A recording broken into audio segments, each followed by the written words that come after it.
করে আস্তে আস্তে সহ্য ক্ষমতার বাইরে চলে যাচ্ছে। আপনার রব তাকিয়ে আছে। শনিবার, রবিবার, সোমবার, মঙ্গলবার, বুধ হয়ে বৃহস্পতি হয়ে আবার শুক্রবার, সপ্তাহ চলে যাচ্ছে, মাস হয়ে যাচ্ছে। আপনি শুধু রবের দিকে তাকায় সবর করে আছেন।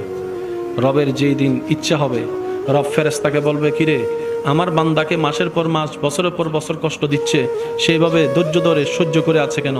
ফেরেশতা বলবে, আল্লাহ তোমার হুকুমের অপেক্ষায় বসে আছে, তোমার হুকুমের অপেক্ষায় বসে আছে।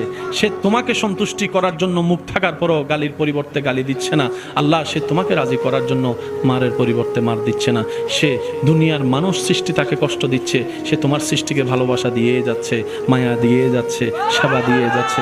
রব্বুল আলামিন বলবে, আমার বান্দা আমার হুকুমের অপেক্ষায় বসে আছে, আমার বান্দা আমার সন্তুষ্টির অপেক্ষায় বসে আছে। এত কষ্ট সহ্য করছে, বুক ফেটে যাচ্ছে, চোখের পানি পড়ছে, তারপরও সে ধৈর্য ধরে আছে।